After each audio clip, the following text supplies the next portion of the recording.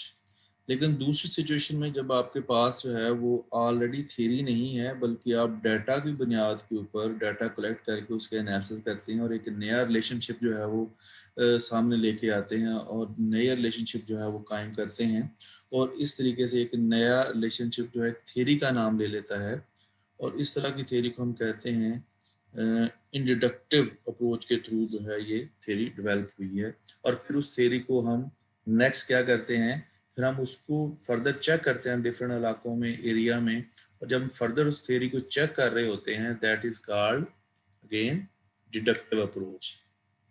اگر تھیری ہے آپ کے پاس تو آپ اس کو چیک کرتے ہیں تو دیٹ از ڈیڈکٹیو اپروچ اور اگر آپ کے پاس ڈیٹا اور ڈیٹا کی بنیاد کے اوپر کوئی ریلیشن شپ قائم کر کے کوئی تھیری بناتے ہیں تو that is called inductive approach. I hope you guys clear. اس کے بعد ایک اور بہت امپورٹنٹ ٹاپک بہت ہی اہم ٹاپک جو کہ بچوں کے سمجھنے کے لیے بہت ضروری ہے اور جو کہ ہماری ریسرچ بزنس ریسرچ میتھڈ کے اندر پہلی اسائنمنٹ بھی بنے گی writing your research proposal. Research proposal writing کرنے کے طریقے اور اس کے پرپز جو ہیں وہ ہم اس میں دیکھیں گے اور یہ ٹاپک کیوں امپورٹنٹ ہے یہ 2-3 طرح سے جو ہے اس کی سگنیفیکنس ہے. نمبر 1 کیا ہے کہ ابھی آپ بی بی اے میں ہیں اس کے بعد آگے آپ نے اپلائی کرنا ہے اسکالرشپ کے لیے ملک میں یا ملک سے باہر ماسٹرز میں پی ایچ ڈی میں تو آپ کو سب سے پہلی چیز جو ہے وہ جب آپ اسکالرشپ کے لیے اپلائی کرتے ہیں تو آپ بھیجتے ہیں سپروائزر کو ریسرچ پرپوزل. اگر آپ کا ریسرچ پرپوزل اچھا ہوگا تو آپ کو ایڈمیشن ملنے کے چانسز ہیں آپ کو اسکالرشپ ملنے کے چانسز ہیں. اگر آپ کا ریسرچ پرپوزل اچھا نہیں ہے تو آپ کے چانسز کم سے کم ہوتے جائیں گے. اسی طرح سے اگر آپ نے کسی جگہ سے بزنس لینا ہے آپ چاہتے ہیں کہ مجھے یہ اسائنمنٹ ملے ایز اے کنسلٹنٹ اور ایز اے فری لانسر تو آپ کو ریسرچ پرپوزل جو بنا کے دینی ہے وہ بڑی کمپریہنسو بڑی لاجیکل اٹریکٹیو ہوگی تو آپ کو وہ کام ملے گا ادروائز آپ کو کام نہیں ملے گا. ریسرچ پرپوزل کے بنیادی جو نکات ہیں یا اس کے بنیادی جو مقاصد ہیں وہ کیا ہیں. Number 1 to organise your ideas. Research proposal کے تھرو آپ اپنے آئیڈیاز کو آرگنائز کر کے دیتے ہیں. پھر آپ کنونس یور آڈینس جن کو آپ ٹارگٹ کر رہے ہیں جن لوگوں کو آپ ٹارگٹ کر رہے ہیں ان کو آپ کا آئیڈیا کنونس کرتا ہے کہ یہ جو میں ریسرچ ہے جو میں کام کرنا چاہتا ہوں یہ بڑا اٹریکٹیو ہے بڑا فائدہ مند ہے اور یہ اگر ریسرچ کنڈکٹ کی جائے گی تو اس کا بڑے فائدے ہوں گے. اس کے بعد وہ کانٹیکٹ ود یور کلائنٹ یا ٹیوٹر. اگر آپ بزنس ریسرچ کنڈکٹ کر رہے ہیں اپلائیڈ نیچر کی ریسرچ ہے تو اپنے کلائنٹ سے ملیں گے. اگر بیسک ریسرچ ہے جیسے کلاس میں ہوتی ہے تو آپ اپنے ٹیوٹر کے ساتھ جو ہے اس کو ڈسکس کریں گے اپنے ریسرچ آئیڈیا کو. To meet ethical requirements. اس کے بعد پھر یہ ہے کہ آپ نے ایتھیکل ریکوائرمنٹس جو ہیں وہ بھی پوری کرنی ہے. پلیجرزم نہیں ہونی چاہیے چیٹنگ نہیں ہونی چاہیے کوئی کسی قسم کو کسی بندے کو یا کسی جانور کو یا کسی بھی لیونگ نان لیونگ تھنگ کو آپ کی ریسرچ کی وجہ سے تکلیف نہیں ہونی چاہیے پرابلم نہیں ہونی چاہیے. یہ چیزیں جو ہیں ہمارے مد نظر ہونی چاہیے تب ہماری ریسرچ پرپوزل جو ہے افیکٹولی کنڈکٹ ہوگی. اچھا اب ہم مور اسپیسیفکلی آ رہے ہیں content of your research proposal. ایک ریسرچ پرپوزل کے اندر بنیادی طور پہ جو مین سٹرکچر اس میں کیا کیا چیزیں شامل ہیں. یہ چیزیں ابھی آپ نے ساری جو میں ڈسکس کرنے لگا ہوں پچھلے لیکچرز کے اندر انڈیویجولی طور پہ پڑھی ہیں. Number 1 title. سب سے پہلے جو ہے وہ آپ کی ریسرچ پرپوزل کا ٹائٹل جو آئیڈیا آپ کا ہے اسی کی بنیاد پہ ٹائٹل ڈیولپ ہوتا ہے اور likely to change during the process. جو ٹائٹل آپ انیشلی طور پہ پرپوز کرتے ہیں وہ عین ممکن ہے کہ آپ کو آئیڈیا ڈیولپ کرتے ہوئے پرپوزل فائنل کرتے ہوئے وہ آپ کا ٹائٹل جو ہے وہ چینج ہو جائے یا چینج آپ کر دیں کیونکہ اس میں کوئی نئی چیزیں ایڈ ہو سکتی ہیں. ایون کہ پرپوزل فائنل ہونے کے بعد بھی ٹائٹل جو ہیں کئی دفعہ چینج ہو جاتے ہیں. ایک اچھا ٹائٹل جو ہے نارملی 10 سے 15 ورڈز کے درمیان میں آپ اس کو ڈیزائن کرتے ہیں، اور سمپل ٹائٹل ہو، ایزی ٹو انڈرسٹینڈ ہو، اٹریکٹیو ہو، کیونکہ ٹائٹل وہ بنیادی چیز ہے جس کی وجہ سے آپ کی سرچ پرپوزل اٹریکٹ ہوتی ہے ٹو ورڈز اینی ایگزامینر اور دا کلائنٹ اور دا ٹیوٹر. تو جتنا ٹائٹل اچھا اور سمپل رکھیں گے اتنی اٹریکشن اس کی بہتر ہوگی. اس کے بعد back ground context with in the literature. پھر آپ اس ریسرچ پرابلم یا ریسرچ پرپوزل جو آپ آئیڈیا لے کے چل رہے ہیں اس کا بیک گراؤنڈ ایکسپلین کرتے ہیں، لٹریچر میں سے ریفرنس لے کے آتے ہیں کہ ماضی میں یہ چیزیں اس ایریا کے اندر جو ہے وہ ہو چکی ہیں اور یہ پرابلم جو ہے اسٹل ایگزسٹ کرتی ہے. جو چیزیں ہو چکی ہیں وہ بھی آپ بریفلی ایکسپلین کرتے ہیں، اور جو چیز آپ کو نظر آتی ہے کہ اس کے اندر کام ہو سکتا ہے مزید، وہ بھی آپ ایکسپلین کرتے ہیں. Number 3 research questions and objectives. what you seek to achieve. آپ اپنے ریسرچ آبجیکٹیوز ایکسپلین کرتے ہیں. پرابلم جب لٹریچر سے پرابلم کو ہائی لائٹ کرتے ہیں تو اس کے بعد پھر آپ آبجیکٹیو بتاتے ہیں کہ اس پرابلم کو حل کرنے کے میرے کیا آبجیکٹیو ہیں یا میری ریسرچ کے کیا کیا آبجیکٹیوز ہیں، اور پھر ان آبجیکٹیو کو اچیو کرنے کے لیے کچھ ریسرچ کویسچن آپ سامنے رکھتے ہیں کہ اگر ان ریسرچ کویسچن کے ہم نے جواب ڈھونڈ لیے تو ہمارے آبجیکٹیو اچیو ہو جائیں گے، اور آبجیکٹیو اچیو ہونے سے ہماری ریسرچ پرابلم جو ہے وہ سالو ہو جائے گی. لہٰذا تینوں چیزیں جو ہیں یہاں پہ آپ کی research problem, research question and objectives تینوں ان لائن ہونی چاہیے، ایک دوسرے کو سپورٹیو ہونی چاہیے، تاکہ ایک جو ہے اگر اس کا آنسر ملے تو دوسری چیز آٹومیٹیکلی سپورٹیو ہو اس کا آنسر آئے. لہٰذا research problem will come from the literature اور دا فزیکل آبزرویشن، جس طریقے سے بھی آپ کو پرابلم نظر آئے. اس کے بعد جو ہے وہ آپ کے ریسرچ آبجیکٹیوز، اور ریسرچ آبجیکٹیو کے ساتھ آپ کے ریسرچ کویسچن جو ہیں وہ بھی آپ ایکسپلین کریں گے اپنی ریسرچ پرپوزل کے اندر. اب جو آبجیکٹیو اور کویسچنز ہیں یہ اٹریکٹ کرتے ہیں ریڈر کو یا آپ کے کلائنٹ کو کہ بھئی یہ آبجیکٹیو کتنے فروٹفل ہیں اس کے لیے، اور جو کویسچن ہے وہ کتنے ٹیکنیکل ہیں اور کتنے ہیلپ فل ہیں ٹو اچیو دا آبجیکٹیوز. اس کے بعد میتھڈ. آپ پھر بتاتے ہیں کہ آپ کس طریقے سے آپ کی ریسرچ جو ہے وہ کمپلیٹ ہوگی. آپ کی ریسرچ پرپوزل جو ہے اس میں آپ یہ ڈسکس کریں گے کہ میری ریسرچ ڈیزائن جو ہے کوالٹیٹیو ہے، کوانٹیٹیو ہے، مکس میتھڈ ہے، کیا ہوگا. جو بھی ڈیزائن ہوگا یہ چیزیں ہم آگے نیکسٹ لیکچرز میں پڑھیں گے، ڈفرینٹ ریسرچ ڈیزائن جو ہیں وہ کیا ہیں اور کیا اپروچز ہیں. تو آپ میتھڈ کے اندر جو ہے ایک تو ریسرچ ڈیزائن بتائیں گے کہ ہم کوالٹیٹیو ریسرچ کریں گے، کوانٹیٹیو ریسرچ کریں گے، مکس میتھڈ ہوگا، کس طریقے کی اپروچ اڈاپٹ کی جائے گی، اور پھر ڈیٹا کلیکشن جو ہے وہ کس طریقے سے کیا جائے گا، کس آرگنائزیشن سے کیا جائے گا، کتنا ڈیٹا کلیکٹ ہوگا، سیمپل اسٹریٹجی کیا ہوگی، سمپل رینڈم ہوگا یا کوئی پرپسو سیمپلنگ اپروچ جو ہے وہ اپنائی جائے گی. کوئی بھی جو سیمپل اپروچ ہے وہ ڈسکس اس میں ہم کریں گے، اور یہ چیزیں جو ہیں میتھڈولوجی کے اندر یا میتھڈس کے اندر ایڈ ہوں گی. یہ بہت ٹرکی پوائنٹ ہے، بہت امپورٹنٹ ہے. اس کے اندر آپ نے بڑے احتیاط کے ساتھ چیزیں جو ہیں وہ بتانی ہوتی ہیں، کیونکہ اس کے اوپر جو ہے آپ کے ریسرچ آبجیکٹیوز اور ریسرچ کویسچن کے اچیو ہونے کا دار و مدار ہوتا ہے. تو جتنی اچھی ریسرچ ڈیزائن ہوگا آپ کا، اور جتنا اچھا آپ کا ڈیٹا کلیکشن پروسیجر ہوگا اتنا ہی کمپریہنسو آپ ڈیٹا انالیسس کر سکیں گے اور رزلٹس جو ہیں وہ نکال سکیں گے. اس میں آپ یہ بھی بتائیں گے کہ ہم کون سے سافٹ ویئر استعمال کر رہے ہیں اور کس طریقے سے ہم ڈیٹا کلیکٹ کریں گے. اس کے بعد جو ہے وہ ہے ٹائم اسکیل اینڈ ریسورسز. جیسے کہ ہم نے پچھلے لیکچر میں پڑھا تھا کہ کسی بھی ریسرچ کو ٹائملی اچیو کرنے کے لیے آپ کو ایک جو ٹائم فریم بڑا اسپیسیفک ہونا چاہیے. اس کے بعد آپ کے ریسورسز، فائنینس، ڈیٹا ایکسیس اور اکوپمنٹ وغیرہ.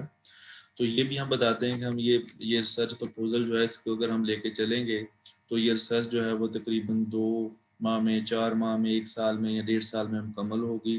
اس کے لیے ہمیں اتنے پیسے ریکوائرڈ ہیں، فلاں ڈیٹا ریکوائرڈ ہے، فلاں جگہ سے ڈیٹا ریکوائرڈ ہے، اور ہمیں کمپیوٹر چاہیے، لیپ ٹاپ چاہیے، ڈفرینٹ ڈیوائسز چاہیے، واٹ ایور جو بھی چیزیں آپ کو ریکوائرڈ ہیں، کوئی کیمیکلز چاہیے یا کوئی لیب ریکوائرڈ ہے، وہ بھی چیزیں ساری کی ساری جو ہے ہم ریسرچ پرپوزل میں ڈسکس کرتے ہیں. کیوں ڈسکس کرتے ہیں؟ وہ اس لیے کہ جو کلائنٹ ہے یا ٹیوٹر ہے وہ ان چیزوں سے آئیڈیا لیتا ہے کہ جو ریسرچ آبجیکٹیو ہیں یا ریسرچ کویسچن جو ہیں جو کہ اس ریسرچ کے تھرو اچیو ہوں گے، اور اس کے لیے اتنا پیسہ جو ہے اور اتنا ٹائم ریکوائرڈ ہے، کیا اتنا پیسہ جسٹیفائڈ ہے. ان ریسرچ آبجیکٹیو کے لیے اور ان ریسرچ کویسچنس کے لیے اگر جسٹیفائڈ نہیں ہے تو پھر ہمیں یہ دیکھنا پڑے گا کہ یہ ریسرچ جو ہے وہ کتنی جو ہے افیکٹو ہے، کیونکہ اگر سورسز زیادہ ڈیمانڈ کر لی گئی ہیں، آبجیکٹیو جو ہیں وہ اسمال ہیں، اتنے اچھے نہیں ہیں، اسمال رینج آبجیکٹیو ہیں، سچ کویسچن جو ہیں وہ ٹو اسمال ہیں، اسٹینڈرڈ نہیں ہیں، تو پھر ریسرچ پرپوزل کی ایکسیپٹنس میں پرابلم آتی۔ اس کے بعد ریفرنسز ہیں، جو آپ لٹریچر سے چیزیں لیں گے بیک گراؤنڈ کے طور پہ، جو اپنی ریسرچ پرابلم ایکسپلین کریں گے کہ ماضی میں یہ چیزیں ہو چکی ہیں، وہ کسی بک کا ریفرنس ہوگا، کسی ریسرچ پیپر کا ریفرنس ہوگا، جرنل کا ریفرنس ہوگا، کسی رپورٹ کا ریفرنس ہوگا، کسی انٹرویو کا ریفرنس ہوگا۔ تو جہاں سے جو آپ ریسورس یوز کریں گے، جہاں سے آپ ڈیٹا لیں گے پرابلم کو ایکسپلین کرنے کے لیے، اس کے آپ نے پراپر ریفرنس دینے ہیں، and this is called the references list. ٹھیک ہے، اس کو بھی ہم ڈیٹیل میں پڑھیں گے کہ ریفرنس کیسے ڈالا جاتا ہے، اس کے پیچھے کیا ٹیکنیکس ہوتی ہیں، کیا پروسیجرز ہوتے ہیں۔ بہرحال ابھی جو میں نے چیزیں آپ کو ایکسپلین کی ہیں، یہ 6 چیزیں: title, back ground, research question and objectives, methods, time scale and resources and reference, یہ جنرل چیزیں ہیں 6۔ ان کے اندر چھوٹی موٹی اور چیزیں جو ہیں وہ بھی شامل ہیں، لیکن یہ 6 مین چیزیں ہیں جو آپ کی ریسرچ پرپوزل کو کمپلیٹ کرتی ہیں۔ لہٰذا ان کو اچھے طریقے سے سمجھیں، بک میں سے اس کو ریسرچ پرپوزل کو ریڈ کریں، کیونکہ نیکسٹ ویک میں آپ کی یہ پہلی اسائنمنٹ جو ہے وہ آپ کو آئے گی ریسرچ پرپوزل کے حوالے سے۔ اب ریسرچ پرپوزل کی ایویلویشن جب کی جاتی ہے کتنی اچھی ہے، تو اس میں کیا کیا چیزیں دیکھی جاتی ہیں؟ How the components of the proposal fit together, جتنے بھی کمپوننٹ ہیں ریسرچ پرپوزل میں، جیسے کہ میں نے کہا کہ آپ کے سارے ریسورسز ہیں، ریسرچ کویسچن ہیں، آبجیکٹیوز ہیں، جو پرابلم ہے وہ آپس میں کتنے فٹ ہیں، اس کو سپورٹیو ہیں اور جسٹیفائڈ ہیں۔ اس کے بعد وائبلٹی آف دا پرپوزل، کیا یہ ریسرچ پرپوزل جو ہے وہ کمپلیٹ ہو بھی سکتی ہے کہ نہیں، اس کی اپلیکیشن بھی ہے کہ نہیں ہے، اس کو پرفارم کیا جا سکتا ہے کہ نہیں کیا جا سکتا۔ اس کے بعد absence of preconceived ideas, جو پری کنسیوڈ آئیڈیاز ہیں ان کی افیکٹونیس جو ہے وہ کیا ہے۔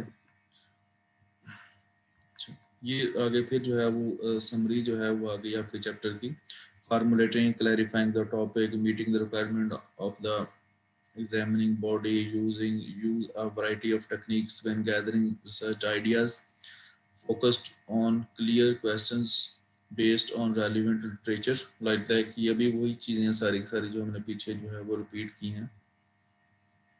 اس چیپٹر میں کلیکٹیولی ہم نے جو چیزیں دیکھی ہیں وہ کیا دیکھا ہے کہ ہم نے آئیڈیا کو سوچنے کا طریقہ، ڈفرینٹ اسٹریٹجیز، ٹھیک ہے، جیسے لٹریچر ریویو کرنا، کریٹیکل تھنکنگ کرنا، برین اسٹارمنگ کرنا، جو ہم نے پیچھے ڈسکس کی ہیں وہ ہیں۔ اس کے بعد پھر تھیریز ہم نے دیکھی ہیں، ٹائپس آف تھیری ہیں، ٹپولوجی جو ہے جیسے گرینڈ تھیری ہیں، مڈل رینج تھیری ہیں، سبسٹانٹیو تھیریز ہیں، وہ ہم نے دیکھی ہیں۔ اس کے بعد ہم نے ریسرچ پرپوزل کا ٹاپک بڑی ڈیٹیل میں دیکھا ہے کہ ریسرچ پرپوزل میں ٹائٹل ہوتا ہے، ٹائٹل کے بعد بیک گراؤنڈ یعنی کہ ریسرچ پرابلم کی ڈیولپمنٹ فرام دا لٹریچر اور فرام دا فزیکل آبزرویشن آتی ہے۔ اس کے بعد پھر ریسرچ کویسچنز ہیں، آبجیکٹیوز ہیں، پھر میتھڈولوجی ہے، پھر آپ کے ریسورسز ہیں اور ٹائم اسکیل ہے، اور پھر ریفرنسز ہیں۔